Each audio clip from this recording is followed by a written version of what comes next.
मी दिव्या. समर्थ foundation आणि महाराष्ट्राचं वस्त्रवैभव द्वारकादास श्यामकुमार प्रस्तुत गौरव स्त्री शक्तीचा, गौरव कर्तृत्ववान महिलांचा म्हणजेच नवदुर्गा समर्थ अवॉर्ड 2024. महाराष्ट्राची नवदुर्गा या विशेष कार्यक्रमात आपलं स्वागत आहे. पुरस्कार समाज बांधणीचं काम करणाऱ्या, चाकोरी बाहेर काम करून आपली वेगळी ओळख निर्माण करणाऱ्या स्त्रियांचा गौरव म्हणजे महाराष्ट्राची नवदुर्गा सन्मान. गेल्या 5 वर्षांपासून हा स्त्री शक्तीचा जागर अविरतपणे सुरू आहे. आपण पाहूया हा संपूर्ण सोहळा. जाणून घ्या कोण आहेत या वर्षीच्या महाराष्ट्राची नवदुर्गा समर्थ अवॉर्ड पुरस्काराच्या मानकरी आणि काय आहे त्यांचं सामाजिक कार्य. मिळालेल्या संधीचं सोनं करत क्रीडा क्षेत्रात आपल्या कर्तृत्वाचा ठसा उमटवणाऱ्या पट्टणकोडोली येथील बापूसो हुपरे विद्यालयाच्या क्रीडा शिक्षिका मुख्याध्यापिका मृणालिनी संजय सुतार कुलकर्णी यांचा महाराष्ट्राची नवदुर्गा समर्थ अवॉर्ड म्हणून सन्मान होत आहे. त्यांचं समर्थ फाउंडेशन आणि महाराष्ट्राचं वस्त्रवैभव द्वारकादास श्यामकुमार यांच्या वतीने स्वागत आहे. नमस्कार मॅडम. नमस्कार मॅडम, माझा पहिला प्रश्न असा आहे की एक सहकार्य वृत्ती, खिलाडू वृत्ती, शिस्तप्रिय आणि स्पष्ट वक्त्या, जबाबदारी स्वीकारण्याची वृत्ती हे सगळं तुमच्याकडे आहे. ते एक अंगवळणी पडले. तर लहानपणापासूनच तुम्ही अशा होता? तुमचा प्रवास कसा होता? सुरुवातीला मी इथे जे आहे ते माझ्या सावित्रीबाई फुले, क्रांतिज्योती ज्ञानज्योती सावित्रीबाई फुले यांच्यामुळेच आहे. त्यामुळे त्यांना वंदन करते. माझं लहानपण हे कोल्हापूरमध्ये गेलेलं आहे आणि लहानपणी मी तशी खूप हट्टी आणि सगळ्यात महत्त्वाचं म्हणजे मला खेळायला आवडत होतं, खेळायची आवड होती, नृत्याची आवड होती आणि त्यामुळं मी बंडखोरी होते आणि त्यामुळं मला असं शाळेच्यामध्ये मला जे क्रीडा शिक्षकांनी, माझ्या गुरुवर्यांनी पाडगावकर सर आणि लाटकर सर यांनी मला खूप प्रोत्साहन दिलं. माझ्या गुरुवर्यांनी माझ्यातील हे गुण हेरून मला या संधी दिली आणि मी शाळेच्या टीममध्ये कबड्डी मैदानी स्पर्धामध्ये मी सहभागी झाले. त्याचबरोबर नृत्यकला, अभिनय याच्यामध्ये सुद्धा माझ्या गुरुवर्यांनी मला संधी दिली आणि त्यामुळं मी अशी पुढं होत गेलेली आहे. लहानपणापासूनच मला हे गुण खेळामुळं मला प्राप्त झालेले आहेत आणि खेळामधून सहकार्य, खिलाडू वृत्ती, त्याचबरोबर एकमेकांना मदत करणं आणि निर्णय क्षमता ही त्याच्यामधूनच माझ्यामध्ये आलेली आहे. ठीक आहे. मग क्रीडा शिक्षिका ते मुख्याध्यापिका हा प्रवास कसा होता? माझं कॉलेजचं शिक्षण महावीर कॉलेज कोल्हापूरमध्ये झालेलं आहे आणि याच्यामध्ये माझे कॉलेजचे पण गुरुवर्य माननीय विजय पाटील सर, जर्दे सर आणि दिग्रजे मॅडम यांनी मला खूप प्रोत्साहन दिलं आणि BA फिजिकल एज्युकेशनमधून कर म्हणून मला प्रोत्साहन दिलं आणि प्रेरणा दिली आणि मी BA फिजिकल एज्युकेशन एकटीच विद्यार्थिनी होते, बाकी सगळे विद्यार्थी होते आणि मी एकटीनंच BA फिजिकल एज्युकेशन 91 साली पूर्ण केलं आणि त्याच दरम्यान BPED कॉलेज आपल्या कोल्हापूरमध्ये सुरू झालं आणि त्यावेळेला मला सरांनी सांगितलं की पुढं काय करणार आहेस? मी म्हटलं अजून काही ठरलेलं नाही आहे. तर सरांनी मला प्रोत्साहन दिलं, खेळामध्ये तू इतकी पुढं गेलेली आहेस तर तू व्यावसायिक अर्हता पूर्ण कर आणि मला BPEDसाठी सरांनी प्रोत्साहित केलं, माहिती दिली आणि मी BPED कॉलेजला ॲडमिशन घेतलं आणि तिथूनच काय झालं, व्यावसायिक शिक्षण पूर्ण झाल्यावरती मला शाळेमध्ये नोकरीला सुरुवात झालेली आहे. आता शालेय स्तरावर NCCच्या माध्यमातून अनेक महिला, मुली यशस्वी झाल्या आहेत. तर मुंबईतील छात्रसैन्य मेळाव्यात तुमचं कौतुक सुद्धा झालं, तर काय सांगाल याबद्दल? आता पूर्वी मी असं सांगेन की माझा क्रीडा क्षेत्राचा प्रवास मी आधी सांगेन. आधी मी क्रीडा शिक्षक म्हणून काम केलेलं आहे गेली 24-26 वर्ष. तर क्रीडा शिक्षक मी ज्यावेळेला 1995 साली कैलासवासी बापूसो हुपरे शिक्षण प्रसारक मंडळ संचालित बापूसो हुपरे कन्या विद्यालयाला मी जॉईन झाले, ते 1995 साली झाले. तर त्यावेळेला सुरुवातीला मी खेळाचं शिबिर घेतलं. मी माझ्या संस्थाचालकांना सांगितलं की ग्रामीण भाग आहे आणि त्यामुळं इथल्या मुलामुलींना काहीच कल्पना नाही आहे आणि आपण मुलींना प्रोत्साहन देण्यासाठी आपण म्हणजे एक शिबिर नियोजित करूया आणि संस्थेने माझ्यावर विश्वास दाखवला आणि संस्थेने शिबिरासाठी मला परमिशन दिली. पण त्यावेळेची अशी परिस्थिती होती की मुलींना शॉर्ट टी-शर्ट घालणं हे त्या काळामध्ये पालक सहजासहजी करून देत नव्हते, घालून देत नव्हते, परिधान करून देत नव्हते. पण ज्यावेळेला मी स्वतः ट्रॅकसूटवरती किटवरती उतरायला लागले तेव्हा पालकांचाही विश्वास बसला की इथं काहीतरी नवीन घडतंय आणि होतंय. तर त्यांनी मग शिबिरासाठी मुली पाठवल्या वगैरे आणि मग तेव्हापासूनच माझ्या वाटचालीला आणि करिअरला खऱ्या अर्थाने सुरुवात झाली असं म्हणता येईल. मग ज्यावेळेला आमचं शिबिर पूर्णपणे संपलं तर त्यावेळेला त्या कार्यक्रमाच्या वेळी माझेच गुरुवर्य हडेश्वर सर यांना मी उद्घाटनासाठी बोलवलं होतं आणि सांगता समारंभाला कोल्हापूर जिल्ह्याचे पोलीस अधिकारी माननीय भगवंतराव मोरे साहेब आले होते आणि हे सगळं शिबिराचं सांगता समारंभाला नियोजन त्यांना खूप आवडलं. विद्यार्थ्यांनी केलेले सर्व प्रात्यक्षिकं आवडली आणि त्यांनी आवर्जून सांगितलं की इथून पुढे ह्या शाळेमध्ये असे वेगवेगळे उपक्रम राबवण्यासाठी प्रोत्साहन द्यावं. आणि तेव्हापासून माझ्या पाठीमागे खंबीरपणे संस्थाचालक, माझे सहकारी शिक्षक हे सगळे उभं राहिले. आणि त्याच्यानंतर संस्थेला असं वाटलं की शाळेला इमारतीपेक्षा महत्त्वाचं क्रीडांगण आहे आणि हे जे शिबिर होतं ते दुसऱ्यांच्या शाळांच्या पटांगणावरती आम्ही घेतलेलं होतं. आणि तेव्हा मग संस्थेच्या लक्षात आलं की शाळेच्या 4 भिंतीच्या आत विद्यार्थी घडण्यापेक्षा भिंतीबाहेरसुद्धा खूप महत्त्वाचं योगदान असतं विद्यार्थ्यांसाठी. आणि मग तेव्हा त्यांनी मोठी जागा घेतली आणि तिथे 2 मजली इमारत तयार केली. पण ज्यावेळेला सुरुवातीला आम्ही शिफ्टिंग केलं त्यावेळी आमची शिफ्ट वाईज शाळा होती आणि त्याच्यानंतर 96ला महाराष्ट्र राज्य शासनाने MCC महाराष्ट्र छात्रसेना हा विषय सुरू केला आणि त्या दरम्यान कोल्हापूर जिल्ह्यातून 3 शिक्षकांची निवड करण्यात आली आणि त्या 3 शिक्षकांमध्ये माझं नाव होतं आणि हा माझ्या शाळेला बहुमान मिळाला होता. आणि त्याचंच माझ्या शाळेने माझं नाव पाठवल्यामुळं मला ही संधी अमरावती येथे ट्रेनिंगला 21 दिवसासाठी मला पाठवण्यात आलं आणि या ट्रेनिंगमध्ये मला कवायत म्हणजे ड्रिल, त्याचबरोबर पॅरासिलिंग, रायफल शूटिंग आणि कल्चरल प्रोग्रॅमची मला संधी त्या याच्यामध्ये उपलब्ध झाली. आणि ते संपूर्ण पूर्ण करून आल्यानंतर 1996लाच उद्घाटन सोहळ्याचा कार्यक्रम आमच्या संस्थेसाठी मिळाला, बापूसाहेब उपरे कन्या विद्यालयाला मिळाला आणि जिल्ह्याचा उद्घाटन समारंभ सोहळा हा माझ्या शाळेमध्ये घेण्याचं शासनाने योजलं आणि त्यासाठी आम्हाला तयारीला लागायला सांगितलं.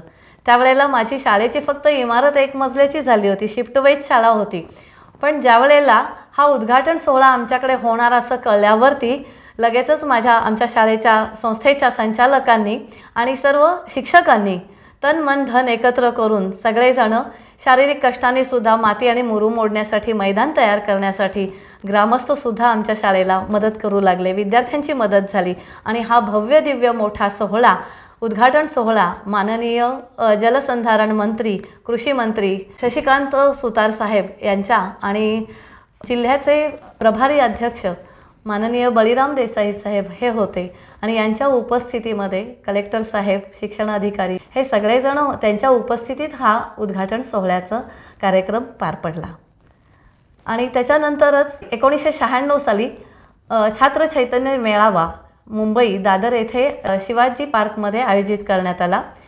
23 जानेवारी 1997साठी हा कार्यक्रम आयोजित होता आणि या कार्यक्रमासाठी पुन्हा एकदा आमच्या शाळेला बहुमान मिळाला.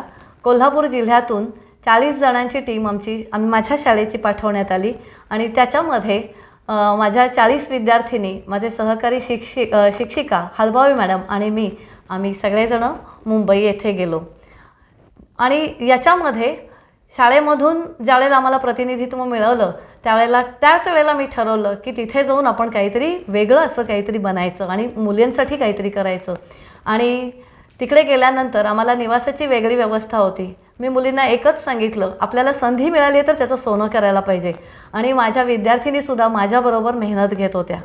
दादर येथे आम्ही शिवाजी पार्कमध्ये ग्राउंडमध्ये ड्रिलचं कॉम्पिटिशन असायचं, ड्रिलचा आम्ही सराव करायचा आणि संध्याकाळी आम्ही आमच्या रूमवरती आम्हाला जी शाळा दिली होती तिथे परतल्यानंतर मी जेवण झाल्यानंतर रात्री 9:30 नंतर 11:30पर्यंत विद्यार्थिनींचा मी सराव घ्यायचे. त्यावेळेला सगळेजण सगळ्या महाराष्ट्रभर सगळ्या टीम आलेल्या ते सगळेजण म्हणत होते, काय वेड्यासारखं हे राबतायत, सकाळ संध्याकाळ ह्यांचा नुसता पायांचाच आवाज येतोय. पण हे त्यावेळेचं खरं यश म्हणता येईल की त्यावेळेला 23 जानेवारीच्या ज्या संचलनासाठी माझ्या शाळेला जो बहुमान मिळाला तो पहिला उभारण्याचा होता आणि त्यावेळेचं जे माझ्या शाळेने केलेलं संचलन हे सर्वोत्कृष्ट दर्जाचं झालं. आणि त्याच वेळेला मलासुद्धा मी जे काही ड्रिल वगैरे घेत होते, माझं कष्ट बघितले होते, मी कशी सराव घेते, मी स्वतः किती करते आहे, हे त्यावेळेचे समादेशक माननीय ब्रिगेडियर अधिकारी साहेब हे होते. आणि ह्यांनी मी लांबूनच त्यांनी माझं निरीक्षण केलं आणि त्यांनी मला बोलवून घेतलं की कुठून आलाय, काय आलाय, चौकशी केली. आणि मी त्यांना सांगितलं की माझी मुलींची टीम आहे आणि मी कोल्हापूर जिल्ह्यातून बापूसो उपरे हायस्कूलमधून मी आलेली आहे. आणि त्यांना मग कौतुक वाटलं आणि त्यांनी मला सांगितलं महाराष्ट्र छात्र सेनेचा जो फ्लॅग द्यायचा आहे तो आपण माननीय मंत्री महोदय मनोहर जोशी साहेब यांना आपण प्रदान करणार आहोत आणि त्यासाठी आपली निवड झालेली आहे. हे मला त्यांनी सांगितल्यावरती मला इतका आनंद झाला, पण इतकं टेन्शनसुद्धा होतं की मी जर इकडे ह्या बाजूला अडकले तर माझ्या विद्यार्थिनींकडे कोण लक्ष देणार. आणि मी त्यात विधा मनस्थितीत होते, पण माझ्याबरोबर सोबत आलेल्या सहकारी शिक्षिका माननीय हलबाई मॅडम यांनी मला सांगितलं, मॅडम मी मुलींची धुरा सांभाळते आणि तुम्ही आहे ती तुमची धुरा सांभाळा. आणि हे त्यांनी मला सहकार्याचं बळ दिलं, प्रोत्साहन दिलं. आणि मी तेव्हाच ठरवलं की ठीक आहे सर, मी साहेबांना लगेचच सांगितलं की ठीक आहे सर, जे काय असेल ते मी करायला तयार आहे. आणि तिथं 2-3 दिवसात माझी पण रिहर्सल घेतली त्यात. आणि मग त्यावेळेला मला तो बहुमान मिळाला की माझ्या हस्ते मुख्यमंत्री महोदय साहेब यांना महाराष्ट्र छात्र सेनेचा फ्लॅग प्रदान करण्यात आला.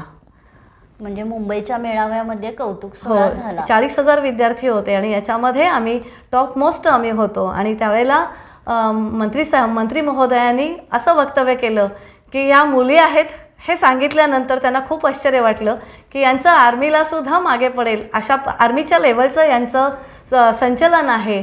आणि त्याबद्दल त्यांनी खूप कौतुक केलं आमचं.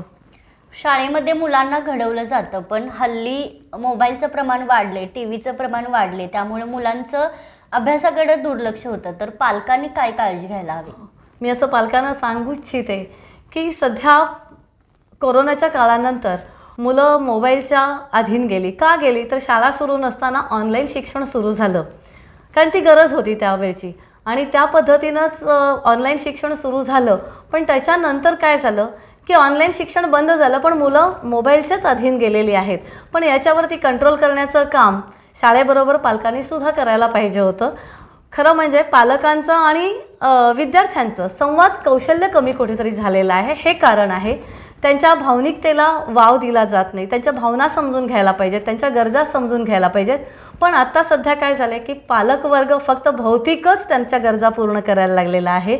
आणि त्यामुळं ही मुलं काय करतात, भौतिक गरजा पूर्ण होत आहेत, त्याचबरोबर ती मोबाईलच्या अधीन जायला लागलीत. आणि मला असं वाटते की पालक जास्तीत जास्त घराबाहेर अर्थार्जनासाठी जायला लागल्यामुळं आणि एकत्र कुटुंब पद्धती कमी झाल्यामुळं ह्या गोष्टीचा परिणाम मुलांवरती झाला आहे. पूर्वी एकत्र कुटुंब पद्धती होती, आईवडील जरी कोणी नसलं तरी घरी आजी आजोबा होते, सगळं सांगणारे होते, संस्कार देणारे होते. आणि आता मात्र काय झालेलं आहे, विभक्त कुटुंब पद्धत झाल्यामुळं हा एक साईड इफेक्ट झालेला आहे. जसं तंत्रज्ञान आत्मसात होतं आहे तसं तंत्रज्ञानाचा फायदा म्हणायचा की तोटा म्हणायचा. पण आवश्यकतेनुसार जर आपण फायदा करून घेतला तर ते उपयोगीच आहे, पण त्याचा जर गैरवापर करायला लागलो तर ते काय आहे, तोट्याचं आहे. आणि म्हणून मला पालकांना एक सांगायचं आहे की पालकांनी नक्की आपल्या मुलांबरोबर वेळ द्यावा आणि संवाद कौशल्य वाढवावं आणि त्यांच्या भावना विश्वाला जास्त महत्त्व द्यावं असं मला वाटतंय. म्हणजे मुलं यातून बाजूला जातील. आणखीन सगळ्यात महत्त्वाचं की मी क्रीडा शिक्षक असल्यामुळं मी एक सांगू इच्छिते की मुलं मोबाईलमध्ये गेम खेळतात, पण त्यांचा मोबाईलचा गेम हा बंद करून त्यांना जास्तीत जास्त मैदानावरती शारीरिक कसरती, शारीरिक व्यायाम करण्यासाठी, खेळासाठी प्रोत्साहन द्यावं की जेणेकरून आपल्याला ऑलिम्पिकमध्ये शालेय स्तरावरती विविध स्तरांवरती विद्यार्थ्यांना घडवता येईल आणि आपल्या देशाला सुद्धा काय करता येईल, ऑलिम्पिक पदक देण्यासाठी आपल्याला मदत करता येईल आणि देशकार्यामध्ये मदत करता येईल. म्हणजे थोडक्यात सांगायचं झालं तर मुलांनी चार भिंतीच्या आत मोबाईल घेऊन बसण्यापेक्षा बाहेर जाऊन मैदानावर जाऊन खेळ खेळणं महत्त्वाचं आहे. पालकांनी सुद्धा त्यांना प्रोत्साहन दिलं पाहिजे. तर शाळेभोवती न मर्यादित राहतात सामाजिक कार्य सुद्धा तुम्ही करता, तर याबद्दल काय सांगाल? सामाजिक कार्यामध्ये माझ्या मिस्टरांचं सुद्धा खूप मला योगदान आहे. जसं NCCमध्ये ते CSERT झाल्यामुळे त्यांनी मला शाळेमध्ये म्हणजे शिक्षक नसताना सुद्धा त्यांनी मला खूप मदत केली. त्याच पद्धतीनं ते सामाजिक कामसुद्धा करत होते. त्यांनी मला एकच सांगितलं की आपल्याला संधी मिळेल त्यावेळेला आपण त्या संधीचं सोनं केलं पाहिजे. पण सामाजिक कार्य करत असताना डाव्या हाताची मदत उजव्या हाताला कळू नये एवढी आपण दक्षता घेतली पाहिजे. त्यामुळं जसं तुम्हाला पडेल तशी तुम्ही काय करा, सगळ्यांना मदत करत राहा आणि मी त्या पद्धतीनं मदत करत असते. मग शैक्षणिक असू दे, आर्थिक असू दे, कोणाला मानसिक आधाराची असेल किंवा एखाद्याच्या रुग्णाला रुग्णसेवा करायची असेल, त्या वेगवेगळ्या पद्धतीच्या ज्या काही अडचणी येतात त्याला मी काय करत असते, सामोरी जाऊन त्यांना मदत करत असते.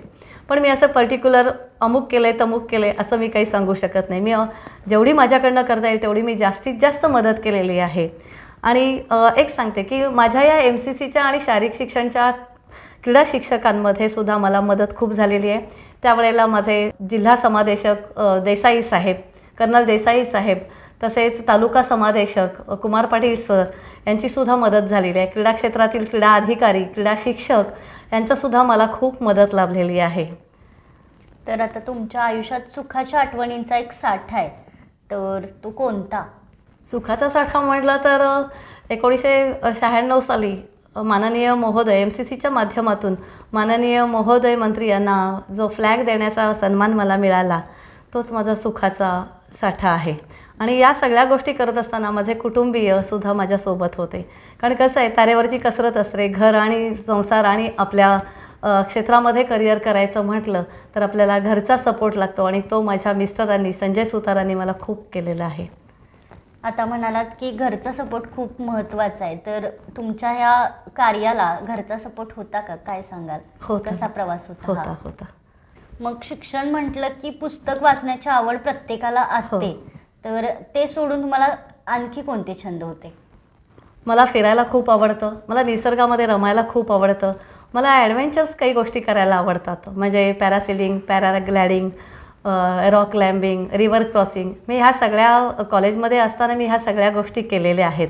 पण मला त्याबरोबर आहाराबद्दलसुद्धा मला खूप माहिती आहे आणि मी बऱ्याच वेळेला लेक्चरसुद्धा आहारामध्ये देते. मला रेसिपी करून बनवून खायला घालायला आवडतात आणि कार्यशाळांमध्ये सुद्धा मला बऱ्याच वेळेला बोलवलेलं आहे. मग त्याच्यामध्ये कुपोषित मुलांचा आहार असेल, किशोरवयीन शिक्षणामधला आहार असेल, खेळाडूचा आहार असेल, याविषयी मी बोलत असते. आणि विविध ठिकाणी मी लेक्चरसुद्धा दिलेले आहेत, किशोरवयीन शिक्षणसुद्धा दिलेले आहेत, व्याख्यानंसुद्धा माझी बऱ्याच ठिकाणी होतात शाळांमध्ये. असं माझं काम आहे. युवती आणि महिलांनी करिअरकडे कसं लक्ष द्यायला पाहिजे? करिअर ही संधी म्हणून आपण बघायला हरकत नाही आहे आणि ती संधी ज्याला मिळेल, जेव्हा मिळेल, ही संधी केव्हा मिळेल हे सांगता येत नाही. पण या संधी मिळाली की त्याचं सोनं करावं, मी असं प्रत्येक स्त्रीला सांगेन. आणि हे करत असताना बॅलन्स करणं खूप महत्त्वाचं आहे. कारण स्त्रीच्या आयुष्यामध्ये लग्नालासुद्धा खूप महत्त्वाचा एक टप्पा असतो आणि हा टप्पा पार करत असताना करिअरची संधी आणि संसार ह्या दोन्हीचाही बॅलन्स करून आपण काय करायला पाहिजे, या संधीचं सोनं करायला पाहिजे. घरालाही तितकंच महत्त्व द्यायला पाहिजे आणि घरच्यांना विश्वासात घेऊन ह्या सर्व गोष्टी केल्या तर जास्त आपल्याला सपोर्ट सिस्टीम मिळते. आणि मग केव्हाही आपल्या प्रत्येक अडीअडचणीवरती मात करण्यासाठी घरचे पण असतात आणि जिथं आपण कार्य करत असतो ते सगळे आपल्यासोबत असतात. आणि त्यामुळं सगळ्यांचा विश्वास घेऊन सगळ्यांसोबत जाण्यामध्ये जी मजा असते ती काही वेगळीच असते. म्हणून सगळ्यांना सोबत घेऊन जाणं आणि त्या संधीचं सोनं करणं मला हे खूप महत्त्वाचं वाटतं. ठीक आहे मॅडम. आता तुम्हाला आतापर्यंत पुरस्कार किती मिळालेत, काय सांगाल? मला 2001 साली अहिल्याबाई होळकर पुरस्कार मिळाला. 2002ला आदर्श शिक्षक पुरस्कार मिळाला. 2002लाच MCC बेस्ट टीचर म्हणून मिळाला. त्याच्यानंतर 2010ला आदर्श शिक्षिका म्हणून मिळाला आणि 2000 दैनिक सकाळकडून हिरकणी पुरस्कार मिळाला. तुमच्या कार्याची दखल माझ्या सगळ्यांनी घेतली. मी ग्रामीण भागातली ॲक्च्युली काम करणारी आहे, पण या सगळ्यांनी ग्रामीण भागातसुद्धा फोकस करून स्त्रियांच्या कार्याची दखल घेतली आणि त्याचंच एक पोचपावती, ही पोचपावती या पुरस्कारांमुळे मला मिळते आहे. आणि ह्या पुरस्कारांमुळंच मला काय मिळतं की मला पुन्हा उत्साह येतो. आणि त्याचबरोबर हे करत असताना माझं शाळेचे संचालक मंडळ माझ्यासोबत असतं. शाळेचे सर्व शिक्षक असतात, विद्यार्थी असतात, पालक असतात, माझे कुटुंबीय सगळे असतात, माझा मित्रपरिवार आहे, हे सगळे माझ्यासोबत असतात. म्हणूनच हे काही करू शकते. आणि यांची साथ सोबत असल्याशिवाय वास्तविक हे सगळं टीमवर्क आहे आणि हे टीमवर्क जे आहे त्याची फक्त मी प्रतिनिधित्व म्हणून काम करते. आणि हा सगळा पुरस्काराचं सगळं जर बघितलं तर या टीमवर्कलाच आहे असं मी मानते. आणि ह्या सगळ्यांचा माझ्यावर विश्वास आहे आणि त्यामुळंच मी काहीतरी चांगलं काम करू शकते. त्यामुळं हा पुरस्कार माझ्या एकटीचा नसून माझ्या संस्थेचा, शाळेचा, प्रत्येक शाळेतील शिक्षक, शिक्षकेतर बंधू भगिनी, तसेच विद्यार्थी, पालक यांचा आहे आणि ग्रामस्थांचा आहे असं मी म्हणते. आता तुमची मानाची नवदुर्गा म्हणून सन्मान होतोय, कसं वाटतंय तुम्हाला? मला खूप छान वाटतंय, अभिमानी वाटतोय की बऱ्याच अडीअडचणींवरती आपण मात करून पुढं जात असतो. पण असं पुरस्कार मिळाल्यानंतर आपली पाठीमागची जो भूतकाळ असतो तो कोणालाही माहिती नसतो. फक्त एवढंच दिसतं की आपल्याला पुरस्कार मिळालेला आहे, पण त्याच्या पाठीमागचे कष्ट जे काही असतात ते फक्त आपल्या घरच्यांना, जवळच्यांना एवढेच माहिती असतात. आणि पुरस्काराच्या माध्यमातून समाजाला तुम्ही हे दाखवत असता की पुरस्काराचं जे कारण जे असतं त्याचं पाठीमागचं कार्य जे आहे हे पुरस्काराच्या माध्यमातून समाजाला तुम्ही दाखवत असता आणि हे खूप महत्त्वाचं आहे. प्रत्येक स्त्रीमध्ये इन्स्पिरेशन असं काहीतरी असतं, फक्त त्यांना संधी मिळत नसते आणि म्हणून त्या मागे राहत असतात. पण अशा माध्यमातून संधी मिळाली की स्त्रिया सोनं करू शकतात, कोणीही करू शकतं सोनं. आणि प्रत्येकाला मात्र वाव हा घरच्यांनी पण दिला पाहिजे आणि जिथं त्या काम करतात तिथंही लोकांनी दिला पाहिजे, मला असं वाटतं. नक्कीच मॅडम. महाराष्ट्राची नवदुर्गा या राज्यस्तरीय सन्मानासाठी आपली निवड झाली.